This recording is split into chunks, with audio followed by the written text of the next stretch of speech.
So welcoming you all chapter number 10। तो आइए जी rules के ऊपर आ रहे हैं। रूल 42 ने कहा कि जी कौन कौन से आईटीसी हैं, please come on the board everyone. जिसके अंदर हमने क्या कहा कि सर आईटीसी प्रोपोर्शनेट करने की बात हो रही है, ठीक है, जिसमें से आप कह रहे हैं कुछ मिल जाएगा और कुछ नहीं मिलेगा। तो उसने कहा कि कौन कौन सा आईटीसी है। तो ये चैप्टर जब शुरू हुआ तो मैंने आपको 3 डेफिनेशंस बताई थी, inputs, capital goods, input services. मैंने कहा मेरे को 3 आईटीसी है। रूल 42 ने कहा कि जी पहले ना कैपिटल गुड्स को रहने तो मैं बाकी दोनों से डील कर लेता हूं। कैपिटल गुड्स का भी करेंगे बट कैसे करेंगे वो बाद में आएगा। तो पहले इन दोनों से डील करते हैं। किससे? Inputs and input services. तो वो कहता है कि अगर आपका जो आईटीसी है वो किसका है, इनपुट और इनपुट सर्विसेज का है, तो वो कहता है, और वो आप किस में यूज कर रहे हैं, टैक्सेबल में भी और एग्जाम्प्ट में भी, बिजनेस में भी और नॉन बिजनेस में भी। तो वो कहता है कि जी अगर ये दोनों जगह आप यूज कर रहे हैं, कहां पर फिर से बोल रहा हूं, तो वो कहते हैं 17(1) और 2 ने जो कहा, एक partly for the business, partly for other than business, और दूसरा partly for taxable and partly for exempt supply. In that case वो कहता है कि उसको कैसे करेंगे, वो कहता है मैं बताता हूं। पहले वो कहता है कि जो आपका टोटल क्रेडिट है वो लिख लो, लेकिन टोटल क्रेडिट में कैपिटल गुड्स ना आने पाए।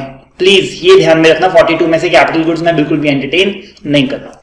इनपुट और इनपुट सर्विसेज का टोटल जो भी आपका टैक्स पीरियड है, may be a month, it may be a quarter.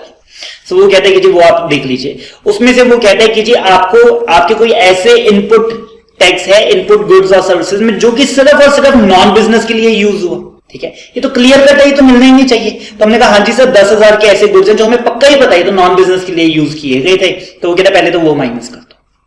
फिर वो कहता है कि जी कोई ऐसे जो एक्सक्लूसिवली एग्जम्प्ट सप्लाई में ही यूज हुए, ठीक है। 2 तरह की मेरी सप्लाईज है, टैक्सेबल और एक एग्जाम्प्ट। कोई ऐसा रॉ मटेरियल जो सिर्फ एग्जाम्प्ट में यूज होता है और दूसरे में यूज नहीं होता। तो हमने कहा हाँ जी सर 20,000 का ऐसा भी क्रेडिट है। तो वो कहता है उसको भी माइनस करो क्योंकि वो भी नहीं मिलना।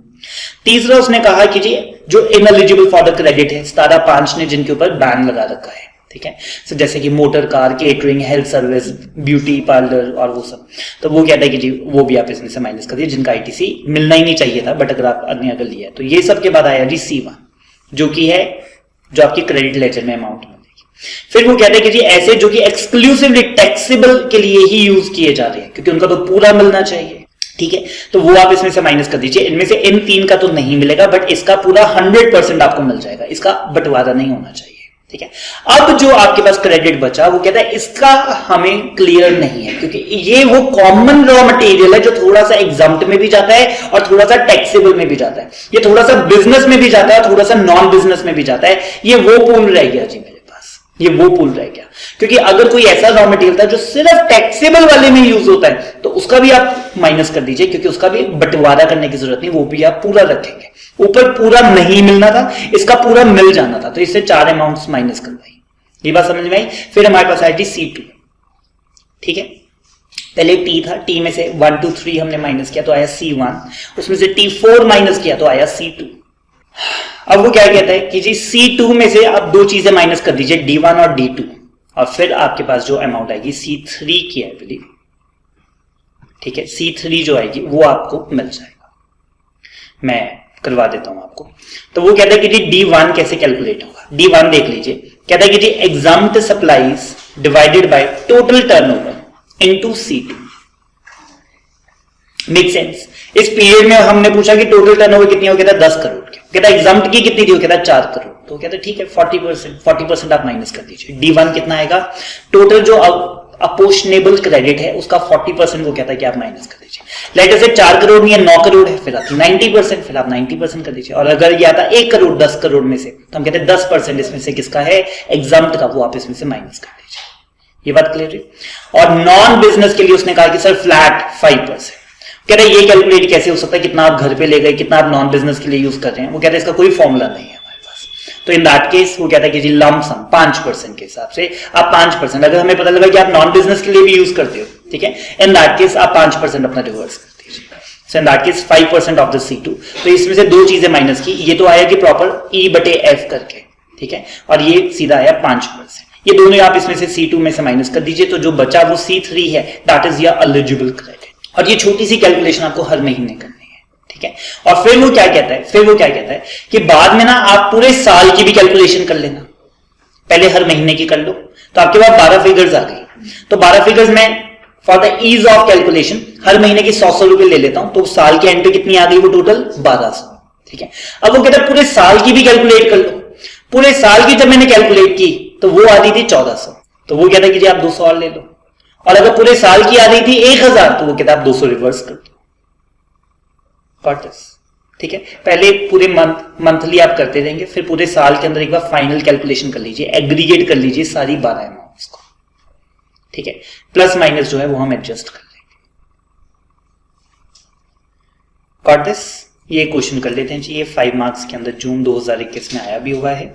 जीनिया is a garment manufacturer registered in GST. It received the government order for making the garments for the defence. ठीक है, आर्मी के लिए इन्होंने कपड़े बनाने शुरू किए, जो कि वो कहता है स्पेशल नोटिफिकेशन है कि ये एग्जाम्प्ट होंगे।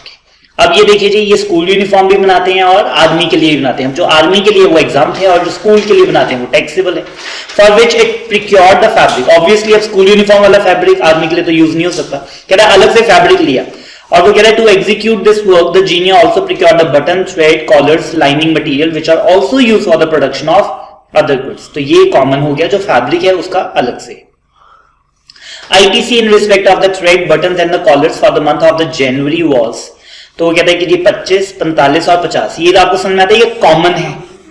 थ्रेड, बटन, कॉलर्स, वो कहता है ये दोनों में यूज हो रहे हैं, तो ये ITC आपका कॉमन है। 25 और 45 70 प्लस 50 एक 20 respectively, and the taxable for the exempted supply during the month. और वो कहते हैं टैक्सेबल और एग्जम्प्टेड कितनी थी? 10 लाख टोटल थी, सॉरी 10 लाख टैक्सेबल थी और 2 लाख एग्जाम है, तो टोटल होगी 12 लाख। मेरे को टोटल चाहिए E बटे F के लिए एग्जाम्प्टेड डिवाइडेड बाय टोटल।